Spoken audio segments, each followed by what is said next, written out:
Today, Governor Walz and the Democrats released their most detailed plan yet for a special session to respond to the church shooting at Annunciation Catholic School.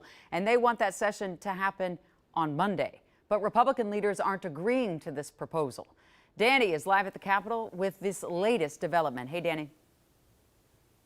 Hey there. Well, if the GOP did agree to this proposal, Governor Walz has offered to have a special session that would start Monday, October 6th, so this next Monday, and then last the entire week. But it does not appear right now that that will be happening because the two parties are very far apart, specifically on the issue of the assault weapons ban.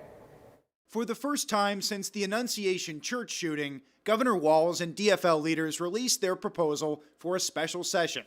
The plan lists an assault weapons and high-capacity magazine ban as the #1 priority bill, while also including ideas that Republicans might support, like school safety and mental health funding. We came to the table in good faith. House DFL leader Zack Stephenson, Senate Majority Leader Erin Murphy, and Governor Walz all signed the proposal, but Republican leadership did not.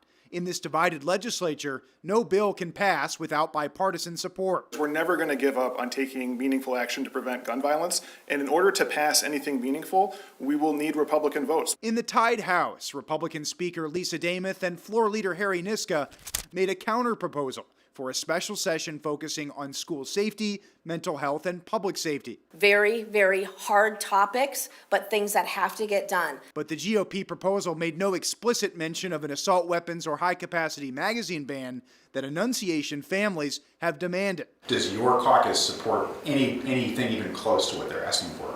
I don't think that there are any Republican House votes in favor of those kind of proposals, but it's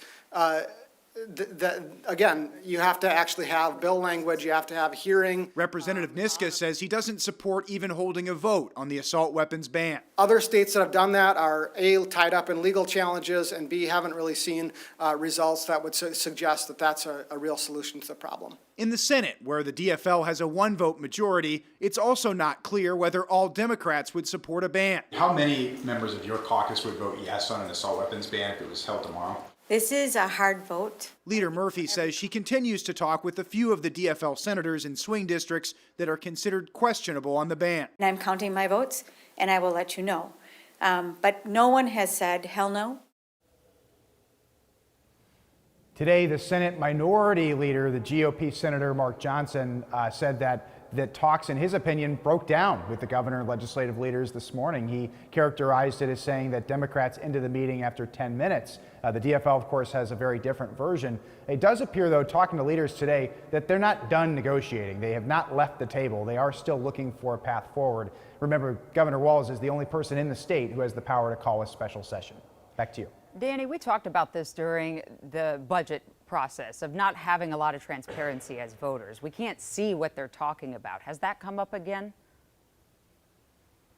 Not necessarily in this context, just because it is such a specific issue where they're talking about a special session for a very specific response to the Annunciation church shooting. Different than the budget, though, there's a lot more up in the air about what may be discussed in the special session. With the budget, they kind of knew going in exactly what they needed to do. They'd done a lot of work beforehand. This time, they really just disagree on the fundamental issues that they even want to take a vote on. All right, well, stay tuned. Thanks, Danny.